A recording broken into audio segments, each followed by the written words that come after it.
You are there, but your mind is somewhere else. They're scared to make that first move because Be one place. Speak specific language. Be mindful, stop whatever we do, think about one thing. Is that no one care about what you do.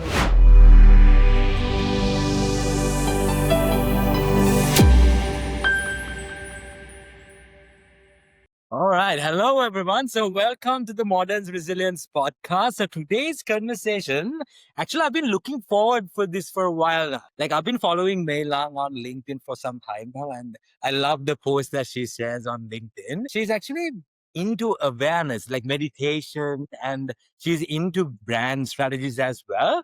So the conversation today would be about like how a startup founder, a meditation coach, how she balances all this, like awareness and how that became a strategy base. That's what we are going to discuss in this call today, basically.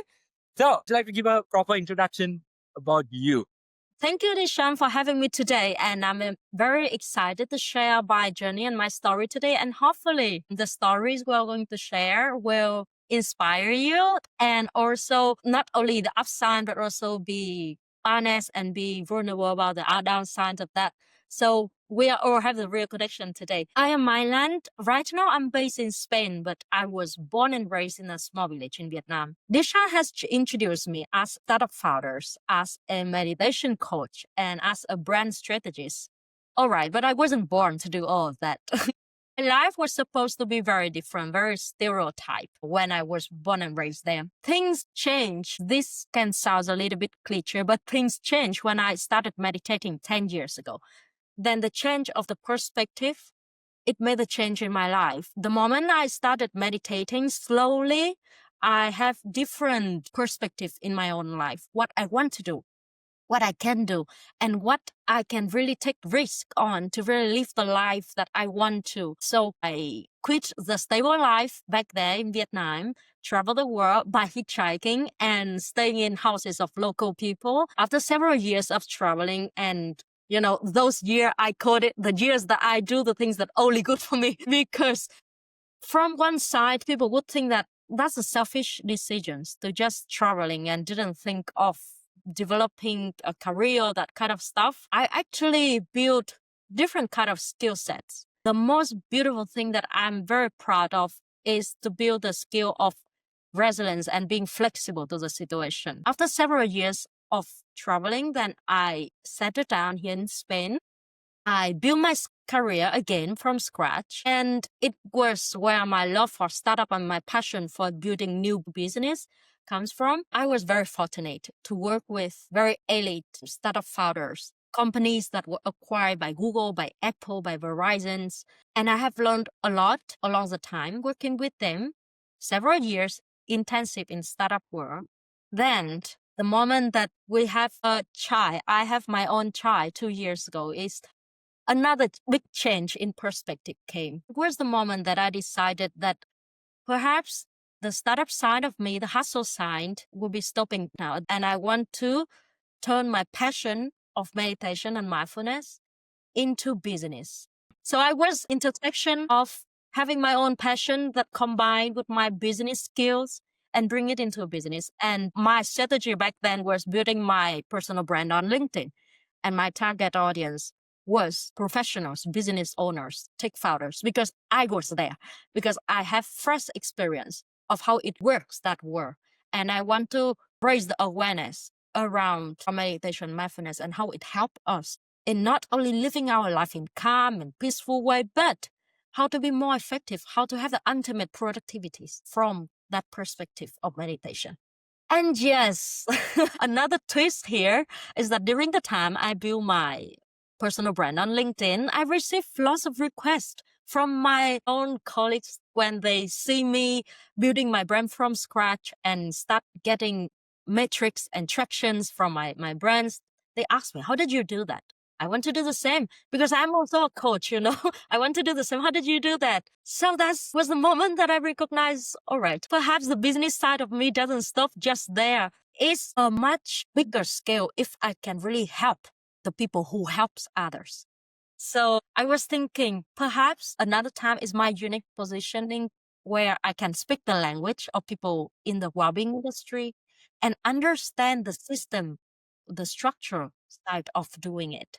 That's why I make another turn. And now I'm helping well-being fathers and coaches to build their own personal brand on LinkedIn so that they can spread their voice, they can raise the awareness, and also they can have more clients, more stable, steady client flows for their business. Let me ask you a question from that. When I went to your website, I saw you making structures with the awareness. Is that Yeah. right?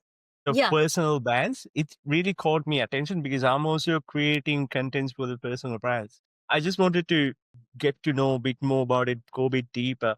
How you do that, and what's the first practical step if someone listening could take it home? So, of course, it's a very big topic, Mhm. very many different perspectives we can tackle on. The structure that I have built for myself, and I named it as a structure awareness because it's combined both sides.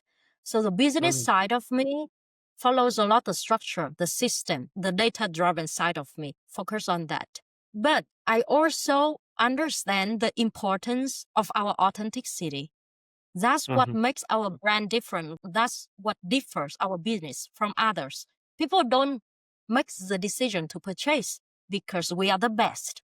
Because people purchase because they feel that we speak their language, because they feel that we understand them. So that is a side that many data-driven people normally overlook, the authenticity side of it. And on LinkedIn these days, authenticity seems like another buzzword because everyone talking about Yeah. that, but not everyone can make it clear how to do that, how to be authentic. And it's a practice. No one have it since the first day, except if you have the gift, if you have your charm, go also it. Then I don't talk about that case. But most of us, including myself, we have to have practice around it. And if you want one advice, one thing that we can practically bring home here is that this day we build our brand with a lot of help, and it's already like much of a privilege compared to the previous period of time when we have the help of AI, lots of tools over there to help us to generate ideas, and from ideas to help us to build the structure, and from the structure to help us to make the post polish and ready to post, for example.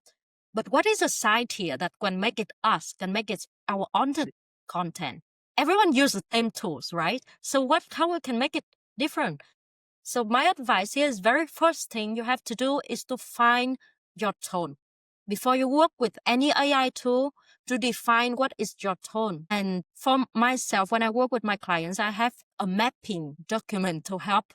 I will take inputs from my clients and then they will follow that maps, and then I will have them analyze what is their authentic tone. And from there, they guide the tools of AIs. But in the concept of this conversation today, imagine it like this. Record yourself explaining about one topic that you overcame as a challenge. Explain your weekend. What did you do? Explain a difficult time when you was a kid and how did you think of that? All different kind of topics you think of, record that. And why I say record, because when we tag it down, we have the tendency to fix it and make it perfect.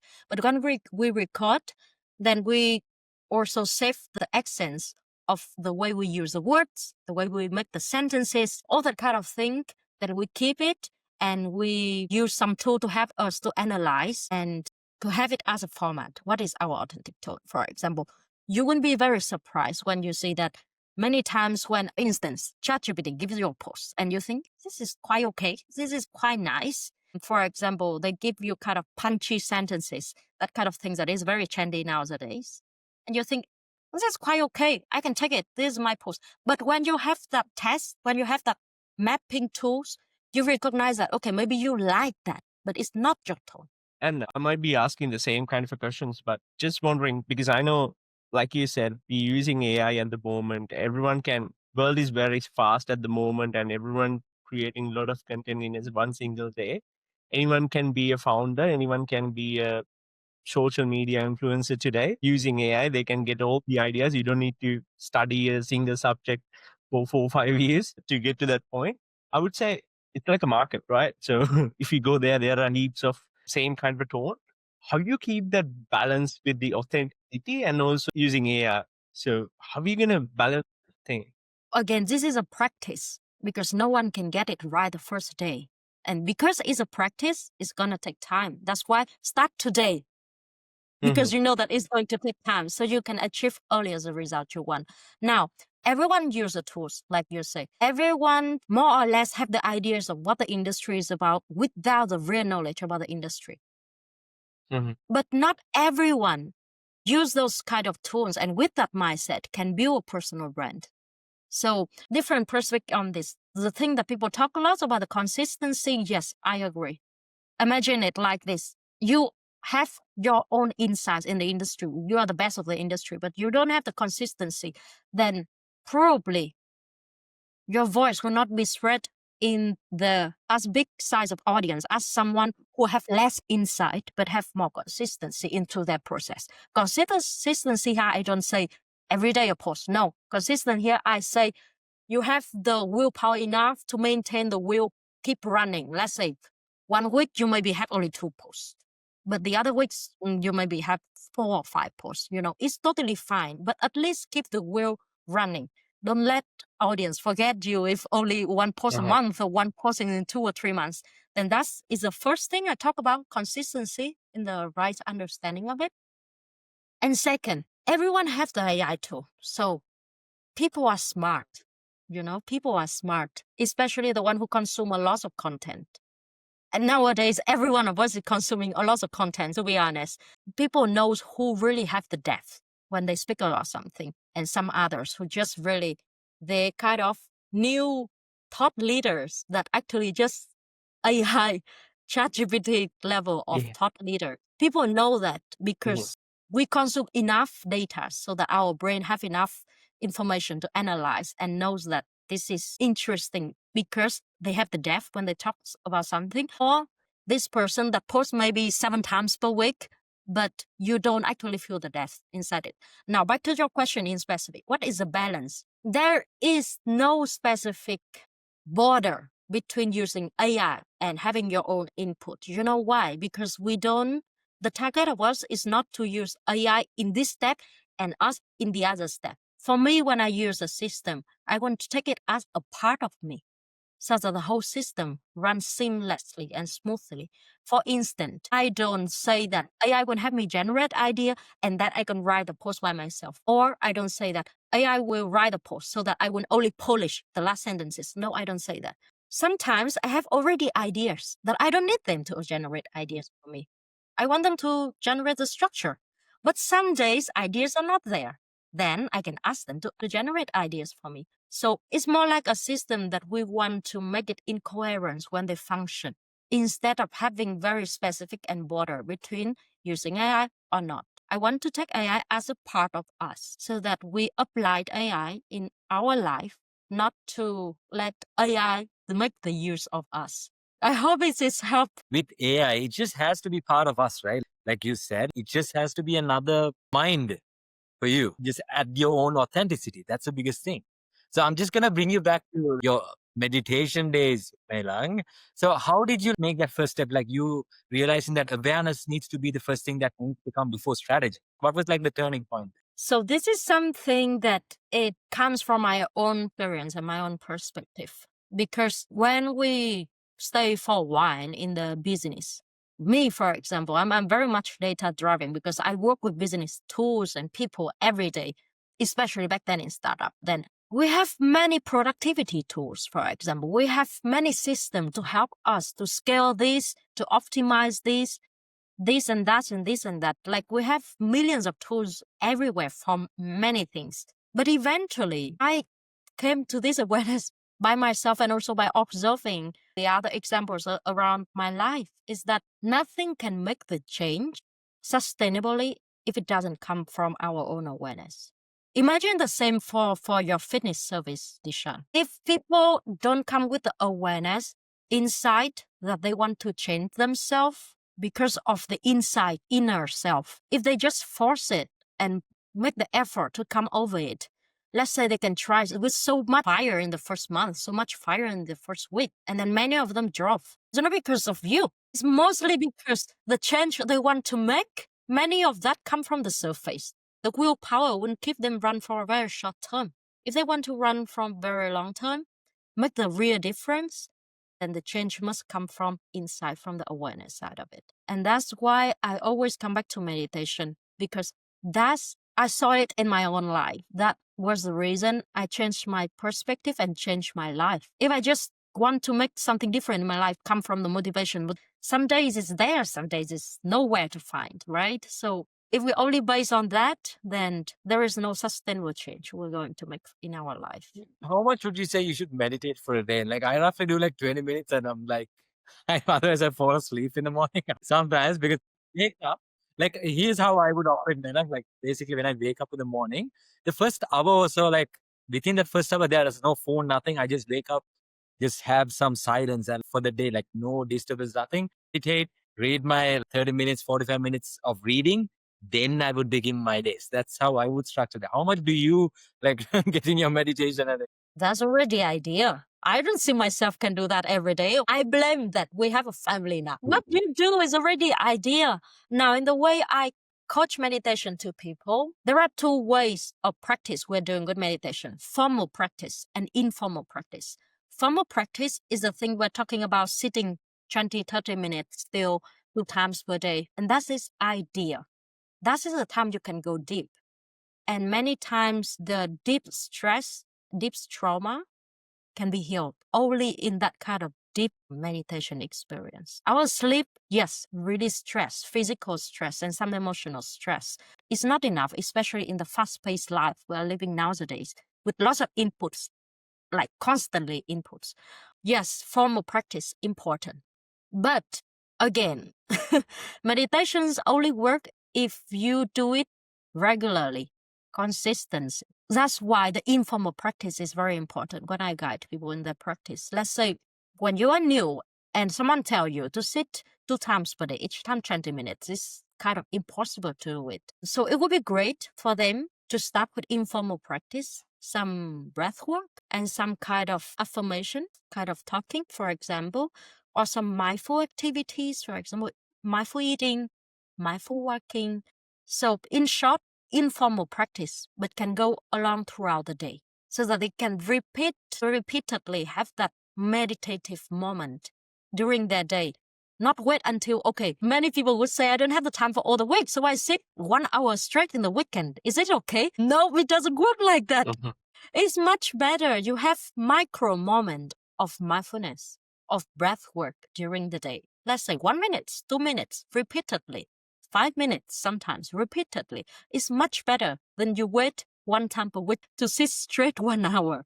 So that is a thing that I advise anyone when they start with meditation. Can I ask another one? 2 questions actually. From whatever you said, to be honest, Dilishan is the one who helped me to start meditating. So I'm also doing every single day 10 minutes now. It's a non-negotiable habit at the moment. And also, like you said, the mindfulness breathing, whatever, before I start editing something, I'll do a bit of a breathing and start it. And it was a very different ball game after that. But anyway, I'm just wondering, when you say mindful work and mindful thinking, and you said those kind of wordings, what's that really mean? Let's say, for example, who don't know anything about those kind of words, are we going to describe to that kind of a person?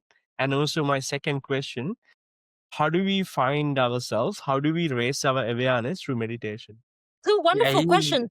The first question is about the definition of what is mindful here. Mindful means we have our mind there.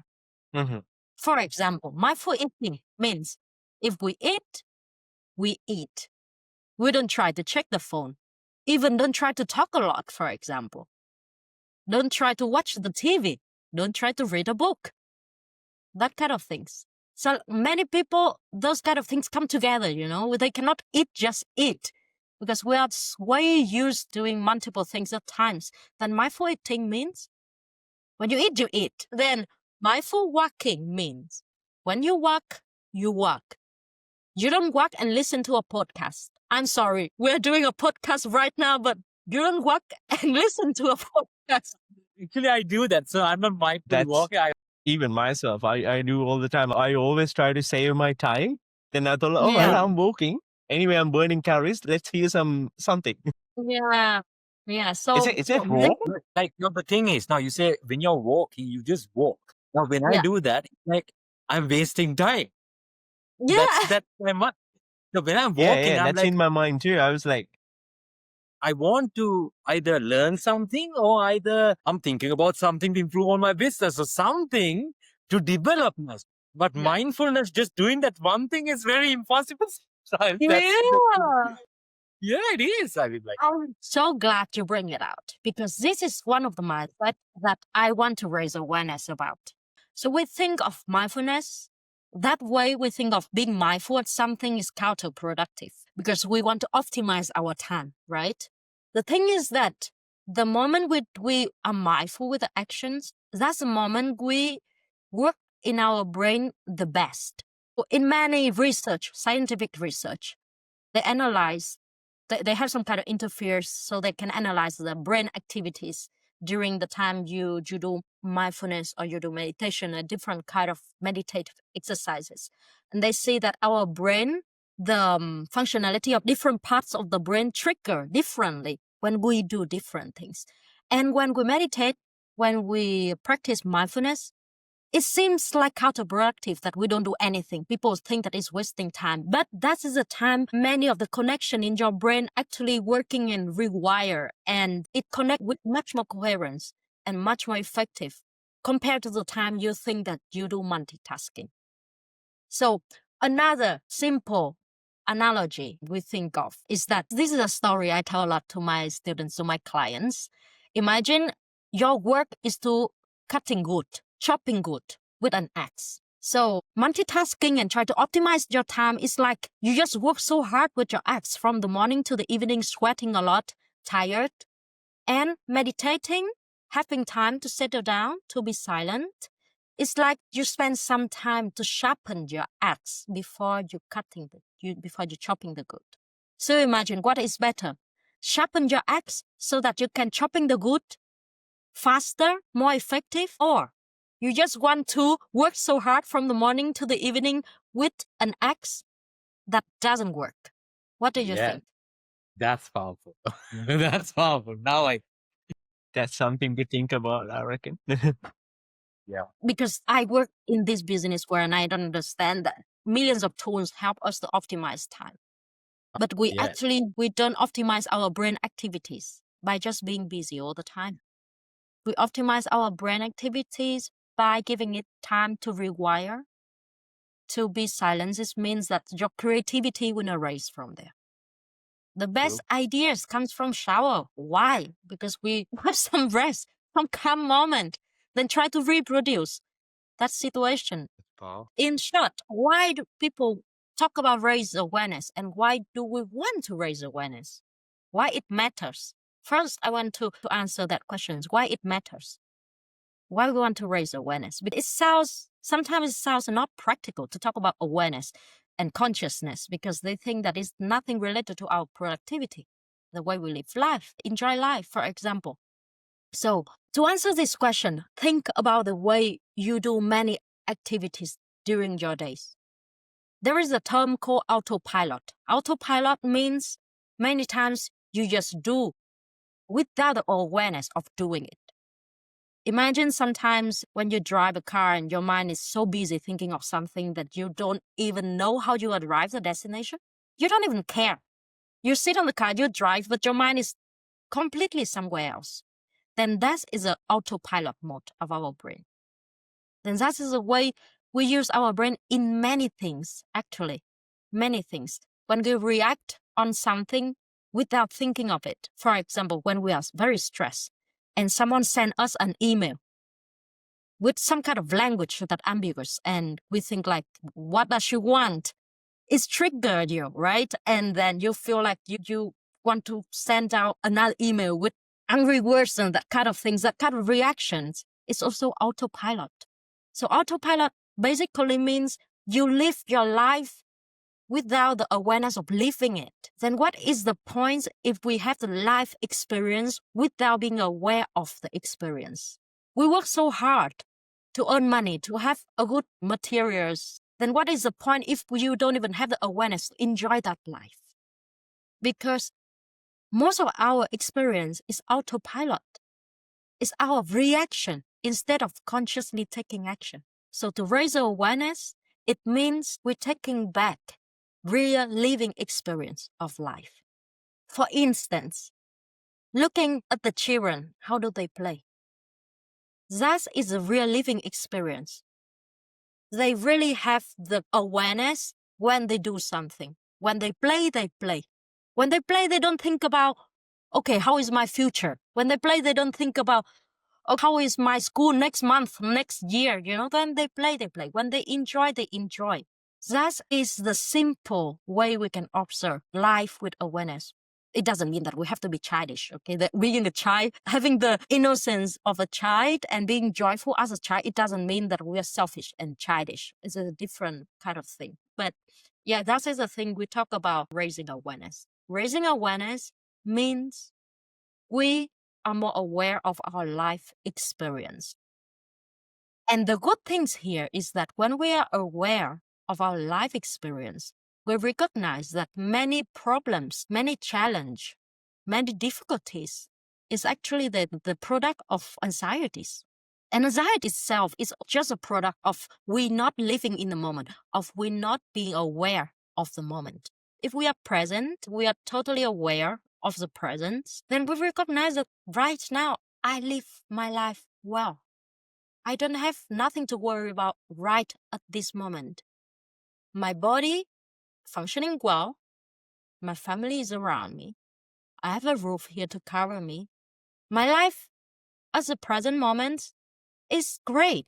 But still, we have lots of anxieties. Why? Because we don't live in the moment. We live in the future 10 years from now, 20 years from now. Then that is the thing we try to raise awareness on. Mai-Lan, I'll ask you another one. It's a very practical question. I totally get what you said. We need to raise the awareness. We need to understand ourselves, be mindful, stop whatever we do, think about one thing. When we think about something, all right, I'm trying to focus on just this one, but my head always talking to you about something else, Yeah. about something, whatever going to happen in future, which we can't even control. How we Yeah. can manage that? Is there any exercises to do it? Or, come out of that situation? This is a very practical one. And I myself, think it's a very common one as well with a lot of people. yes. Yeah. Myself, I experience the same. And the very first thing that I want to assure you about is that no one escaped from the experience in their life. No one. Okay? So the first thing we are going to do is that we accept it. We accept that we are not perfect. Accept that intellectually we understand lots of concepts. We know what is good, but we don't do it all the time. First, we accept that so that we don't put unrealistic expectation on ourselves. Why do I say this firsthand? Because many people come to meditation with lots of expectation, and that's drive them crazy. They're frustrated because they think they fail at meditation. And that's why I have to say firsthand, first, accept that we are not perfect, that this thing will happen. Now, second, what is kind of exercise that can help us from this situation? Meditation, meditative experience, mindful experience. Exercising for me is also a mindful and meditative experience as well, if we do it with intention. So there are many ways out of it, okay? I don't talk about one specific technique of meditation here. I talk about doing things with mindfulness and awareness. Any exercise that you do with awareness is count as a meditative moment of your life. Then that moment you do with awareness repeatedly.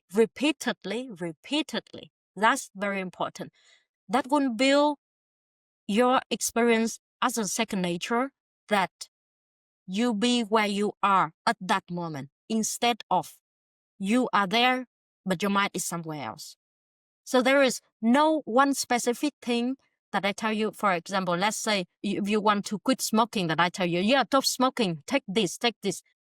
In this kind of case, there is no one specific thing to do that. But the way you overcome that kind of experience that you don't want is to try to produce more meditative moments in your life, so that by time it becomes your second nature. When something like this happen, for instance, this will happen to everyone anyway. Sometimes your mind is so busy thinking about a problem at work, for example, and your family is trying to share with you something, maybe very joyful thing that they want to share with you, joyful moment in life, and you are too busy to share that moment with them, for example. Then if you have enough experience in meditation and meditative practice, then you would being aware of that faster. For instance, your mother starts sharing with you a story. You are not there to listen to her, but you wouldn't recognize that moment earlier. You wouldn't think, oh, I'm not here. You wouldn't want to be back and listen to your mother and want to join the conversation with her. But if someone never had the habit of meditation or meditative exercise, they will just pass that moment, autopilot, without even being aware of it. It sounds far, but no, it's very, very close to our life nowadays. If we are constantly busy, constantly trying to fix things, problems, many times we're sitting with our family and we are not even aware of what they are talking to us. Then the things here is for you to repeat meditative exercise, meditative moments in your life. Repeat it, repeat it, repeat it. So now, Mai-Lan, I got a question for you. So now, like, basically, you've been through this whole, you work for someone else, and now you're working your own business, and you've been through this, right? What is that like? How did you get out of that mindset of the 9 to 5, and now you're working on your business, and how did you break through that belief, basically? Like, how did you let go of that previous identity? The identity of 9 to 5. So for me, the situation is a little bit different because I quit my stable job many years ago already, like almost 10 years ago, to travel. How old are you? That's a very bad 20 question to ask from a lady. You know what I mean? Yeah. So 22, was that 22 or 23? It's 22, I think. Something like that.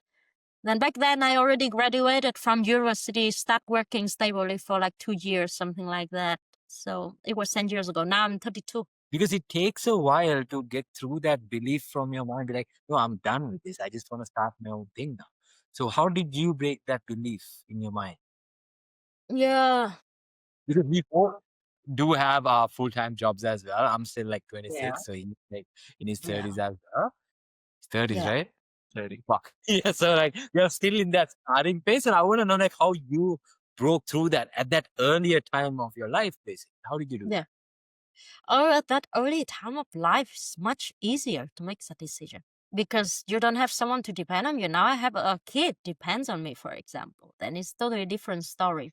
So if now I answer to you, my perspective back then, it's come from the perspective of someone single, doesn't have economics and responsibilities. It was so easy. Simply, I was thinking, if I don't travel the world now, when? I wait until I have a 2 years old kid. It depends so much on your priority of that moment. And meditation helped me back then. Why? Because I see more clearly of what risk I can take. Every decision we make is some kind of risk taking, like more risk or less risk, but there is always opportunities risk, right? So meditation helped me to have that clear perspective of what do I want and what kind of risk I can take. So back then it was very easy. I was just started my career. I was already on the stair of climbing the ladders, like everyone. So obviously there was a risk there as well. And being a young woman where the society expected me to settle down, get a good job is already good, then have a family and doing women responsibilities. So that was a different kind of risk I take. You didn't settle. You came to broke through a belief. You got into the pursuit. That's powerful. That takes a lot of courage as well to break through Yeah. something like that. That's very Yeah, powerful. I don't want to brag here, but it is true that we take different kind of risk in life. I always Mhm. see that my friends, for example, the same age as me in Vietnam, then they follow the ladders. Now they have specific position already in the career. They have families. Many of them had kids that are already big. Then the risks they took for themselves is to not living the life they wanted. Because now they're already stable and many things depends on them. They cannot just quit and do what they want in their life anymore. Then they also took their own risk by being stable. I believe everyone inside us, we have a part of us, want to live a different experience, want to Yeah. take some risk. then it depends on each of us what kind of risk we're going to take for our life. For me, it was easy to take the physical materialistic risk, but to be free with my own spirit and my dream, for me, it was easier decision to make. So now, like you told me, like when we were having that chat, I can remember you told you're always focusing on one platform and you become super consistent with it and you just improve on that. And I saw your LinkedIn profile, the next level.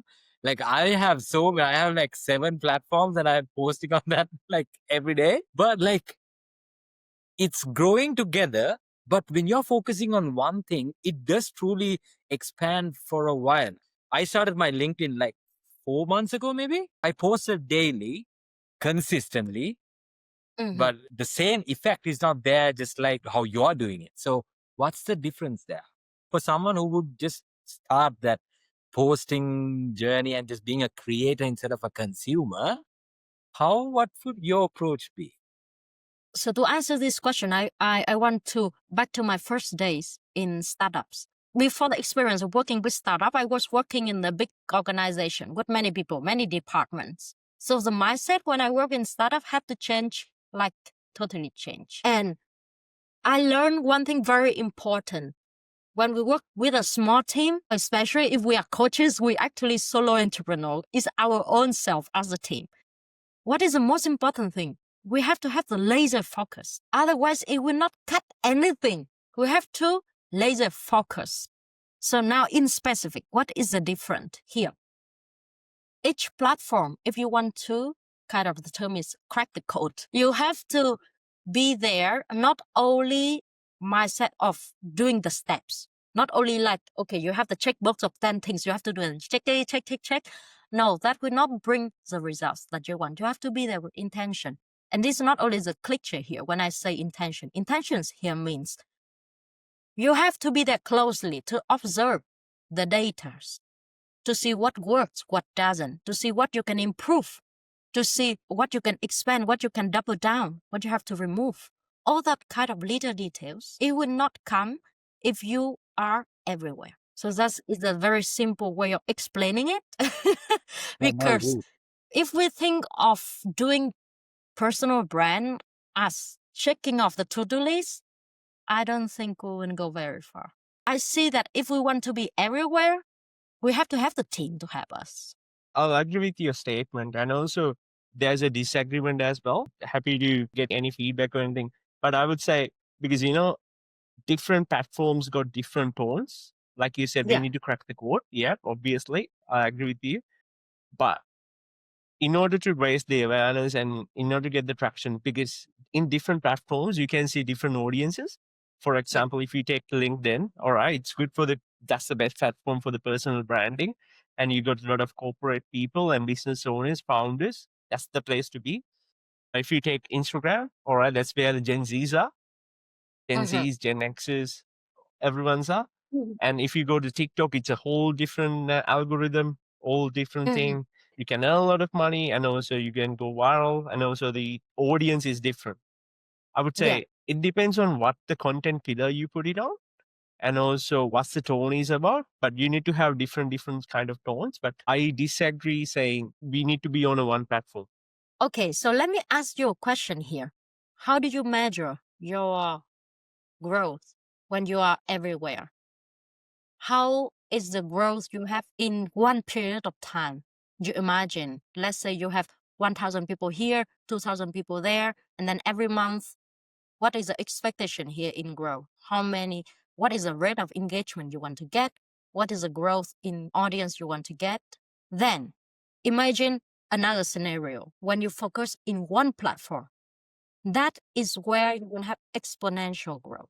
So you imagine asking the question, I think you imagine right now you're doing 7 platforms. So every platform you gain, let's assume a number, 1,000 followers per platform per month. Then you think it means that in total you will gain 7,000 followers on all the platform per month. And if you reduce only one, it means that you will gain only 1,000 followers. That's not the correct math. Because if you focus on one platform, the growth is exponential growth. And also, the quality of the work you do. That's the most important thing. You don't do personal brand only for visibilities. You want to do business. You want to convert them into audience. And I believe in any platform, you have to build relationship in order to convert them into audience. Even on Instagram, you don't expect that posts gain followers and they automatically come to learn from you. And even less on those platforms. Why? There is data proven in that. Because they are mostly there for entertainment. They are not there to make the decision to improve themselves or to improve their business. They're to entertain. They scroll. Not many stay to change themselves. On LinkedIn, there is a data point on this that on my website, you will see some source of those research and data. On LinkedIn, people have 2 times more power to make the decisions. And that is only one thing. The other numbers that even more remarkable is that 3% leads that generate for B2B is generated on LinkedIn. Imagine all other platforms, but 80 to 90% leads generations for B2B comes from LinkedIn. So imagine you have 10,000 followers on your Instagram, but I don't think they have the same power of purchase and to build your business as 3,000 followers on LinkedIn. Can I add something to that? One thing most of the people don't know with the social media and content creation and personal branding is that for each and different platform, the mission is different.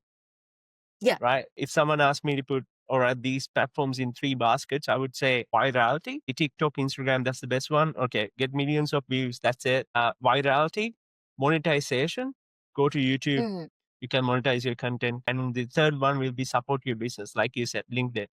That's the best place to do the B2B growth and exponential growth. First of all, whoever posting it, I would say they need to figure it out which basket they are in. They have to know who they are talking to. Do they need a lot of views, or do they need money from it, or do they need to make business? Exactly. We cannot have only one advice that fit everyone. Now, like what you said, when during May or so, I didn't focus on any other platforms as well. I just did LinkedIn. And during that time, it went up. All of a sudden, like you said, when you focus on one thing, it did have a big impact. That's an power behind. So I don't know. I definitely might need help, like what you said, like when it comes to going to all the platforms and just finding out what. It's the same. It is back to the same kind of concept of risk taking. You are everywhere because you don't want to lose your audience on other platforms. But that is also the very big risk to take because you are missing your real prospect, your real audience of a platform if you focus on. And this is not only me saying that because I don't invent the wheel myself. I also learn from the top voice of the personal branding field. And you will see that every of them will say that if you start as a small team or as yourself, be one place, speak specific language. Don't try to be everywhere and talk to everyone. Even if you are only on LinkedIn and you try to talk to everyone, that's already out of the laser focus advice. There's a person out there who might be listening in the podcast, like who's trying to be who's actually trying to take that first step in their journey, but they're scared to make that first move because of what people think and all these things that's in the right now what they're thinking, right? So what's that one thing that you would tell to them? What one piece of advice that you would tell them? One piece, okay? Only one. I say no one care about what you do. Be yourself because no one care. Exactly. But all people will laugh at me. People will think that I'm a joke. People care about this. I don't want my neighbors see me and think that I'm a joke on the internet. No one care. Everyone have their own problem. You better just do what you want to do. No one cares. Yeah, it took me 6 years to come out of that shell, actually. Yeah, I started making content in 2020 and I stopped it because I was thinking everyone's laughing at me. I don't know, it's just a manifestation in my head. Thank you, Mai-Lan. And if I get the last kind of a question, whoever gonna watching it, can you tell, because you coming from a different part of the world, you're from Europe, so we are in Australia. Sometimes we are behind from whatever happens in US and Europe. Sometimes in terms of social media and also promotion and everything. What are the trends at the moment in when it comes to the personal brandings and Mhm. wellness industry? Is there any new trends you're seeing with the rise of the AI and When I coach people, teach people around personal brand, I mostly focus on evergreen content and evergreen values. Catching up on trend to do content, for example. I answer is very specific because content you produce on personal brand, if you can catch the trend of that moment. For example, I say for a while ago, there was a scandal at the Coldplay concert. Do you remember? Like, yeah yeah, with the let's say, wife and yeah, worldwide. gotcha. Then you want to catch on that content. This is a very wise catch, actually. If you catch on that content and driving it into something related to your own expertise, then yes, probably it can go viral. Yes. But for me, guide people on personal brand, mostly it's on evergreen content. It means 5 years from now, they look back and it's still good. 10 years from now, you look back and you are still proud of what you proved. Then from time to time, when you see there is chant news over the places, then you can take advantage of that to drive the attention to your own expertise. Yes, you can do it, but you cannot depend on only chant to build your content, to build your personal brand. You have to have evergreen values there for people, for you, for yourself. Thank you so much, Mai-Lan, for your time today. So what's the final thing that you would like to leave the audience with, and just share what you do, how you would be able to help a person out if they were to work together on all that? I'd love to hear that from Yeah. So this will be very funny because I will talk about totally different thing. Yes, I coach people on meditation, and then I do coach other people on doing personal branding. you. Yeah, and then comes strategy. That's how it works. Yeah, those are very different thing, but I'm very happy to connect and to learn from people that share the same values as I am, as I do around human connections. Even more important in this era of us where AI is everywhere is even more important. Our own consciousness, our own awareness, and our human connection. And that is not only on the side of meditation coaching, but also on the side of personal brand. Our humanness, our consciousness makes our values, makes our brand different. And that is the best ways for you to win in the market because you get to be yourself. If you copy someone else, you already lose behind them, right? So the humanness and the awareness side of things is very important. Thank you I love it. so much, Mai-Lan. Really nice connecting with you. Shall we finish off with the 5 rapid questions too? Mai-Lan, we asked like 5 rapid questions because we asked from every single guest and we're going to make a bit of a content out of it. Try Yeah. to keep it very short, sharp. I'll ask you Yeah. 5 questions. Yeah. So, one word that defines resilience for you. Resilience. Yes. Resilience is the word itself already. Yeah. One word that defines resilience because different people said different things. Okay. I take too much time already. Because I feel like you always say awareness. Sometimes resilience for you might be awareness. Yeah, I already given the answer. Resilience for me means courage. All right. of Nice. course. Love that. Love that. One Okay. morning habit that anchors you. Yes, of course, meditation. This is way too easy. Biggest misconception about meditation. That you have to empty your mind when you meditate. A book or teacher that changed your perspective. A book. So there are many books, but I would say for spirituality, I really enjoy Autobiography of a Yogi. For yogi, yeah? Autobiography of a yogi. Okay. Yes. I heard that, yeah, but I never read it. But all right, that's in my Oh, you're a list very too. big one. You better start today No, because it's I the very started this one a couple of days ago. So let me finish That's that. actually good. Last question. A quote or mantra you live by. recently because it's a very challenging time of our life. We have many things on the plate. So my mantra right now is everything shall pass. Everything shall pass, is it? Nice. Everything shall That's what even Buddhism says, right? this too shall pass. That's powerful. Yeah. That is powerful. Yeah. So this is not for you to put into the podcast, but I just want to explain it a little bit, this sentence, because in the difficult time, You say this sentence and you know that when you look at the big picture 10 years from now, you know that you have up and down and we always grow. Difficult moments always pass. Sometimes we just need to hanging in there. That is enough. You don't need any applause. You are there and that's enough. And difficult moments shall pass. And in the good time, when you're super excited about things, this moment shall pass as well. Nothing is permanent. So we know that we have our ascents to be back to in any kind of moment. And we know that the up and downs in life is nothing is permanent. Yeah, even this podcast, I was so excited to talk to you 1 hour ago and it's past. Everything is not permanent. Thank you very much. And Mai-Lan, just wondering, you only on LinkedIn and TikTok, isn't it? Yeah, TikTok is because mostly we'll be posting the full episode on YouTube and other small snippets will be on Instagram, TikTok, and hopefully we need to start the LinkedIn account too. But yeah, because that's they are great. very powerful ones, which needs to sit on a LinkedIn account, I would say.